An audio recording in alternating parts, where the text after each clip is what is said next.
Bonjour à toutes et à tous les gars, j'espère que vous allez tous très bien. Aujourd'hui on se retrouve pour une nouvelle vidéo. On a le Bitcoin sur les derniers jours qui a donc liquidé le gros niveau de liquidité que je vous avais partagé dans la dernière vidéo. Donc c'est plutôt intéressant, je vais vous partager mon scénario actuellement. On est globalement sur les mêmes niveaux, on n'a pas vraiment énormément bougé actuellement. On a quand même des choses très intéressantes qui sont en train de se mettre en place. On a surtout une grosse euphorie quand même qui est en train de se metêtre en place. Il y a beaucoup, voilà, l'environnement crypto actuellement est redevenu énormément bullish. Donc voilà, va quand même falloir se méfier. On le sait, on est toujours sur une tendance baissière que je vais toujours te partager à moyen terme, d'accord? On est haussier à court terme par contre. Dans tous les cas, je vais te partager une zone dans laquelle on devrait avoir un rebond et une réaction, du moins c'est mon avis personnel. Dans tous les cas, on ira voir Bitcoin, on ira voir le Solana, l'Ethereum, le FET, le Tao et on finira par le Injective.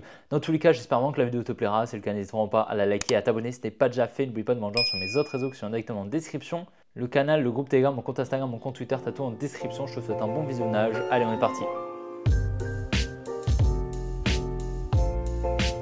Tu te souviens, je t'avais partagé ici cette potentielle distribution, d'accord? Alors, elle n'est pas magnifique, honnêtement. Là, surtout, là, ce qu'on a fait ici, c'est assez moyen. Enfin, du moins que la liquidation, en fait, ici, qui serait potentiellement un UTAD, donc un Uptrust After Distribution, c'est-à-dire une deuxième liquidation. Donc là, on aura une première liquidation, une nouvelle création de liquidité juste ici, puis une deuxième liquidation ici, avec potentiellement une distribution fractale. Donc, ce serait une distribution environ H4, 12 heures, ok?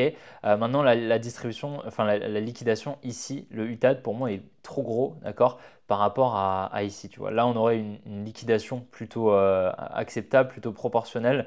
Là, pour moi, la taille ici de cette liquidation est trop grande, d'accord. Donc, elle n'est pas magnifique, cette distribution. On a toujours ici des equal low, on a pas mal de liquidités ici avec des equal low également ici. On a surtout une overextension, c'est-à-dire qu'on a une très grande extension du mouvement. Tu le vois ici, on retrace quasiment pas. Par contre, enfin, en fait, on fait des tout petits retracements. C'est des retracements lower time frame, mais en fait, on ne fait pas de retracement en venant liquider des lows, tu vois. Alors, en fait, il y a deux possibilités. Soit on vient faire des lower time frame, enfin des structures en lower time frame, tac, on vient liquider et tout ça. Soit en fait, on vient simplement effectuer un gros mouvement haussier, d'accord? Mais on ne vient pas effectuer des mouvements baissiers. Le fait qu'on ait des gros mouvements baissiers, quand même, il y en a beaucoup, tu vois. Il y en a 1, 2, 3, 4, 5, 6, 7, une dizaine, ok? Ça signifie que dans ces mouvements, en fait, la smart money, elle a dû vendre pour créer ces mouvements baissiers. Du coup, elle va se retrouver avec des ordres négatifs qu'elle va devoir refermer. Donc, généralement, en fait, dans les phases vraiment très haussières, on a énormément de volatilité haussière, tu vois, mais on retrace quasiment pas. Il y a rien qui se fait, tu vois. Vraiment, on est haussier là, tu vois. Sur toute cette période, on n'effectue que des plus hauts. Alors que tu vois, là, on est vraiment en train de monter, descendre, tu vois, en escalier un petit peu. Là, pareil, tu vois, énorme hausse, on n'a quasiment pas de retracement, tu vois. Pareil ici. Donc pour moi, c'est quand même assez délicat. Pour moi, ce bloc ici baissier là, je vais te retirer un petit peu tous les dessins, tu verras un petit peu mieux. Mais pour moi, ici, là, ce bloc baissier, il n'a pas été mitigated. Et pour moi, voilà, ce serait vraiment intéressant que la smart money revienne au minimum dedans. En plus de ça, on devrait venir liquider ici cette trendline qu'on a. Tu vois, on a une jolie trendline ici qui permettrait donc à la dumb money de passer baissière. Et donc ici, la dumb money pourrait injecter des ordres en vente qui permettraient en face à la smart money de les racheter, tout simplement, grâce au jeu à somme nulle, hein, d'accord? C'est-à-dire que pour un acheteur, il faut un vendeur. Maintenant, ce qui est intéressant, c'est donc, pour le moment, on a toujours ces liquidités ici au sud. La structure à court terme est toujours haussière, d'accord? À part à très court terme, on serait venu la casser. À ce moment-là, on pourrait s'attendre à un mouvement baissier, sachant qu'on aurait ici une potentielle distribution avec un buying climax, un automatic rally, un ST et un uptrust, tu vois. Et donc, on pourrait venir chercher au minimum ce niveau-là des 64 300 environ, tu vois, 64 600, pardon. Dans tous les cas, je vais te montrer un petit peu à moyen terme ce qui est intéressant. Si on se met en daily, pour moi, il y a vraiment un scénario qui est quand même assez probable. C'est donc ici, tu vois, la structure pour le moment est baissière, ok? Tu vois, on fait des hauts de plus en plus bas et des bas de plus en plus bas, d'accord? Donc pour le moment, le protected high serait juste ici, au niveau des 70 000 $, ok? On avait également ce joli W, tu vois, ce gros W, il incite énormément la dumb money à se placer. En plus de ça, on vient de casser ici une résistance, d'accord? Cette grosse résistance qu'on a juste ici, d'accord? On a fait de nombreuses touches, cette résistance. Étant donné qu'on vient de la casser, ici la dumb money commence à passer extrêmement bullish. On le voit sur les réseaux sociaux, tu l'as probablement vu, il y en a beaucoup qui disent que le bull market est parti, d'accord? Alors peut-être que c'est le cas, d'accord? Dans tous les cas, pour le moment, on va jouer les probabilités. Actuellement, on est sur une tendance baissière avec un high juste ici en daily, d'accord? Ce qui est intéressant ici, c'est ça, c'est cette petite zone de fair value gap juste ici, tu vois qu'on a en jaune que je vais de tracé, donc elle est juste là comme ça. Et donc cette zone de fair value gap, tout simplement, c'est un petit peu un indicateur qui nous montre que la smart money n'est jamais revenue dans cette supply juste au-dessus. D'accord? Ici, cette zone, la smart money n'est jamais revenue dedans. Ça veut dire qu'on a une légère overextension et donc que la smart money pourrait revenir dedans pour effectuer la mitigation, donc refermer ces ordres négatifs. En plus de ça, ce qui est intéressant, c'est donc que voilà, ce W ici, on vient le casser, on vient récupérer la neckline, d'accord? Tu vois cette droite ici, et donc là, il y a énormément d'ordres à l'achat qui sont libérés sur le marché. Donc en face, la smart money pourrait vendre, d'accord? Donc c'est voilà, c'est une grosse liquidity pool d'ordre à l'achat qui permettrait potentiellement à la smart money de vendre, d'accord? C'est ce qu'on a à chaque fois, tu vois, c'est exactement ce qu'on avait eu ici. Regarde, on avait une trendline baissière juste là, on est venu la liquider, c'est-à-dire qu'en fait, en venant casser cette trendline, la dumb money ici passait haussière, en face, la smart money a vendu et on a eu le top de marché, tu vois, ok? Donc c'est globalement comme ça que s'exécutent les transferts entre la main forte et la main faible. Et pour le moment, cette droite de tendance haussière qu'on a là, la cassure de cette neckline, cette résistance ici horizontale, pour moi, ça donne énormément d'arguments en fait pour que la dumb money achète et donc potentiellement qu'en face, la smart money a pour objectif tout simplement de vendre. Donc pour moi, la next target ici, ça va être donc le deuxième scénario. On avait un premier scénario, donc potentiellement, simplement on revient ici dans cette supply et on redescend. Malheureusement, tu vois, on est venu casser la supply en venant casser ici ce high, donc la neckline de ce W. Et notre deuxième scénario, c'était donc qu'on revienne ici dans cette supply au niveau des 67 000 $ environ, combler la petite zone de fair value gap et on devrait, selon moi, avoir un rebond, d'accord, au minimum pour soit repartir à la hausse, soit continuer la baisse. Mais pour moi, ici, cette supply est très très importante. On devrait avoir un rebond au minimum, d'accord? Maintenant, on verra ce qui va se passer bien évidemment, ok? Mais pour moi, on devrait y revenir étant donné qu'on est très très proche ici de cette zone de fair value gap et donc la smart money devrait y revenir selon moi. On va surveiller ce qui va se passer. Dans tous les cas, on arrive selon moi sur vraiment une zone assez critique où il y a une grosse liquidity pool acheteuse. Donc, beaucoup de contreparties pour la smart money et tu vois, le prix ne bouge pas étonnamment. Ça veut dire que potentiellement en face, il y a de la vente, d'accord? Donc, le carnet d'ordre ne décale pas. C'est-à-dire qu'il y a des ordres à l'achat qui ont été exécutés ici. Via la cassure ici de cette neckline, il y a évidemment énormément d'intervenants ici qui ont acheté le marché, sauf que le prix ne bouge pas. Ça me fait penser un petit peu à la sortie des ETF sur Ethereum où il y a eu 1 milliard d'entrées sur les ETF, sauf que le prix d'Ethereum ne bougeait pas parce qu'en face, la smart money vendait. C'était quelque chose qu'on avait parfaitement anticipé. Et là, tu vois, le prix ne bouge pas. D'accord? Toute la liquidity pool ici acheteuse, d'accord, ça aurait fait exploser le prix. Je ne sais pas si tu te souviens, ici, il y avait vraiment une grosse liquidity pool sur CoinGlass, sur les liquidations, d'accord, donc beaucoup d'ordres à l'achat qui étaient positionnés au-dessus de ce high, tu vois, donc c'était pas pour rien, bien sûr. Donc je vais surveiller ce qui va se passer ici lorsqu'on sera dans cette supply. Pour le moment, la tendance est baissière et ici, la zone dans laquelle nous sommes, c'est ce qu'on appelle un complexe throwback, c'est-à-dire lorsqu'on est par exemple dans une tendance baissière comme ceci, en fait, la zone entre ici ce high et ici ce low, juste ici, tant qu'on ne vient pas ici soit casser le high, soit casser le low, toute cette zone ici, c'est un complexe throwback. Donc à moins qu'on vienne casser le high, tac, on vient casser le high, à ce moment-là, le low, il sera ici et on ne sera plus dans un complexe throwback, soit on vient à casser ici le low et à ce moment-là, on positionnera le high juste ici, d'accord? Donc je suis toujours baissier en daily, en 2 jours, en 3 jours, d'accord? Les structures, voilà, c'est quand même des très grosses structures. Tant qu'on ne vient pas casser ce high, si on vient casser ce high, je modifierai mon scénario bien sûr, ok?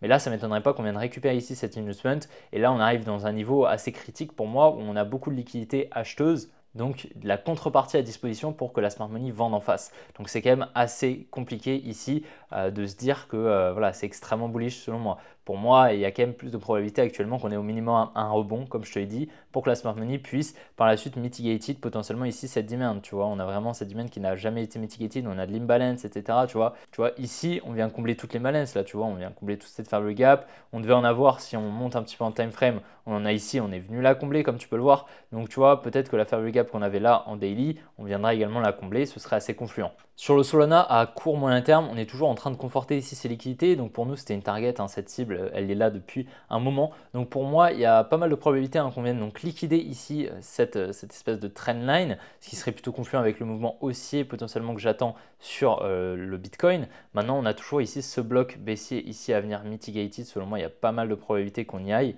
Ok, étant donné qu'on a pas mal de fair value gap, on a de la liquidité juste en dessous. Et si on met un retracé, on pourrait revenir ici. Par la suite, peut-être repartir, on verra. D'accord? Mais dans tous les cas, ici, on a une grosse liquidity pool ici qui est en création. Donc, selon moi, il y a de fortes probabilités de venir récupérer tout ça. Donc, liquider ici ce niveau des 163 $ sur Solana, c'est plutôt le plus probable. Ok?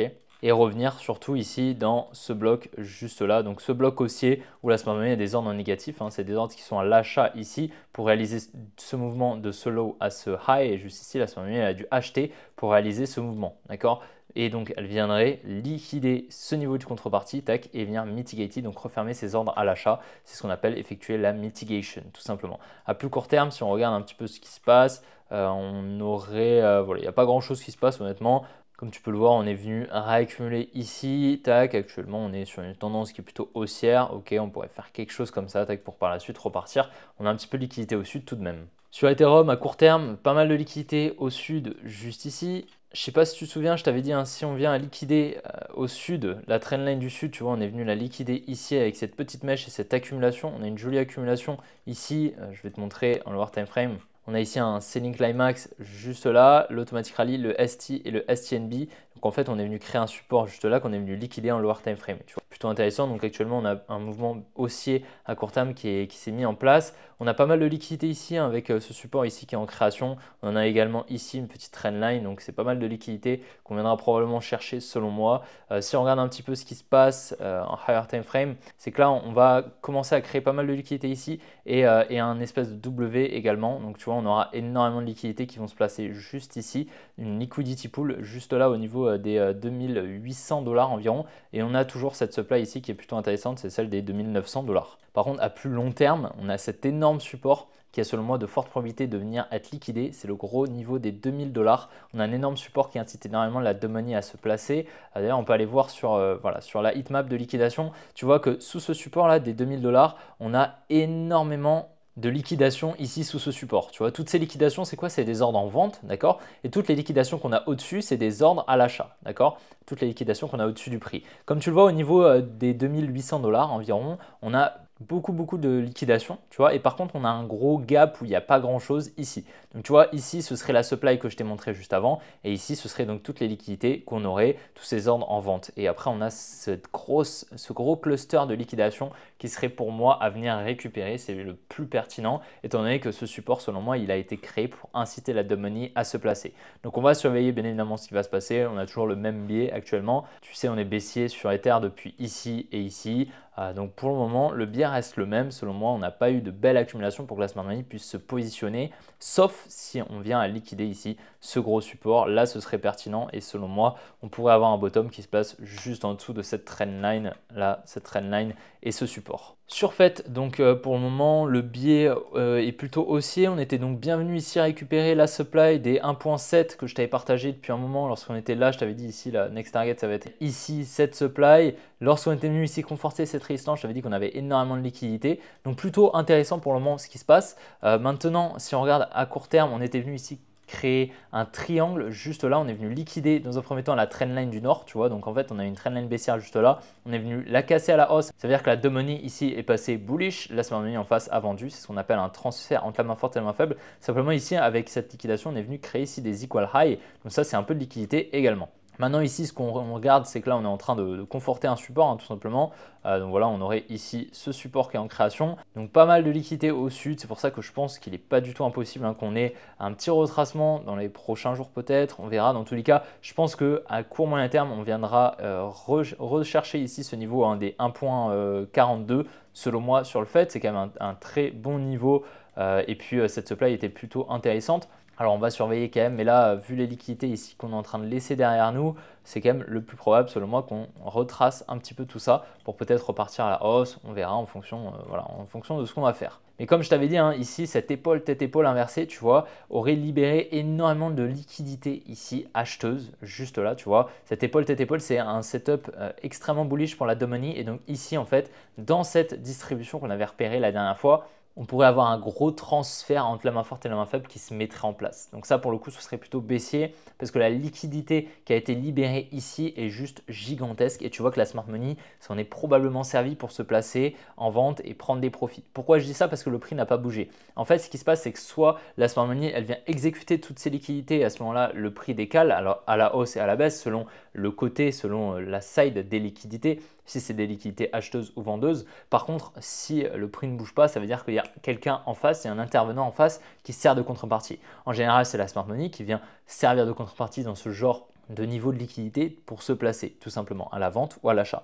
Donc ce serait, voilà, pour le moment on est un petit peu sur le même setup hein, que Ethereum. Je vais te montrer très rapidement Ethereum au niveau de la sortie des ETF. Je vais te montrer comment nous on avait apporté énormément de confluence sur le mouvement baissier qu'elle allait avoir. C'est que là en gros, si tu regardes ici dans cette distribution, dans la liquidation ici, cette trendline baissière, on vient casser la trendline baissière. Donc là, la Domani passe haussière. En plus de ça, on vient créer deux résistances qu'on vient à chaque fois casser. Et puis ici, on a une news, hein, 1 milliard qui est rentré sur les ETF Ethereum. D'accord, là, c'était pile au niveau de la news des ETF Ethereum, la sortie des ETF. On a eu 1 milliard qui sont rentrés sur les ETF. Comme par hasard, le prix ne bouge pas. Tu vois, le prix ne bouge pas. Et boum, après, on effectue ce mouvement baissier. Ça veut dire que la smart money, elle s'est placée massivement ici. Ok.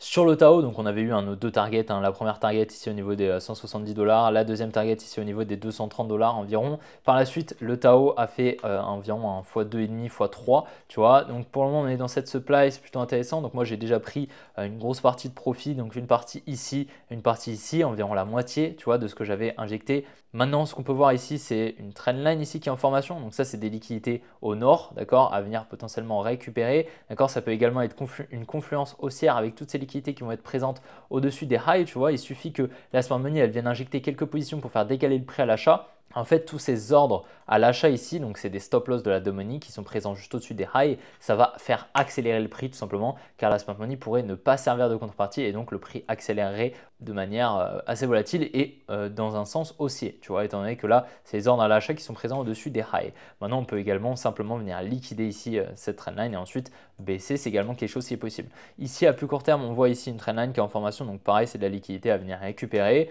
On verra, on est donc bienvenu ici à récupérer le support hein, qu'on avait très bien repéré juste là. Donc voilà, très bien. Maintenant, pour le moment, la structure à court terme est haussière, d'accord? Tu vois, on fait des lows de plus en plus hauts et des highs de plus en plus hauts. Le seul problème, c'est qu'on a toujours cette fractalité qui se met en place sur le marché. On a toujours ici, tu vois, des petites structures qui se mettent en place, qu'on vient ensuite retracer pour par la suite recréer des petites structures et en fait toutes ces structures créent une plus grande structure comme ceci. Tu vois, ça c'est la fractalité des time frames tout simplement et donc on pourrait avoir une plus grande structure comme ceci qui se mettra en place peut-être. Ok, donc à surveiller. Pour le moment la distribution est en train de se mettre en place. J'ai l'impression qu'on est ici dans une complexification d'une potentielle manipulation. On pourrait venir peut-être liquider de nouveau le high, c'est vraiment pas impossible. On va surveiller ça bien évidemment. Ici on a une confluence peut-être ici avec des equal lows qui se mettra en place. On verra ce qui va se passer. Dans tous les cas, pour le moment, on est potentiellement ici dans une manipulation sur le Tao. Sur Injective, donc on est bien revenu ici dans cette supply ici plutôt intéressante. C'est une supply super intéressante selon moi qui est donc la supply initiale juste ici avec notre high protégé de notre structure qui serait juste là hein, aux $26. Donc on est bien revenu dedans, on a une distribution qui s'est mise en place. Je vais te la montrer juste là.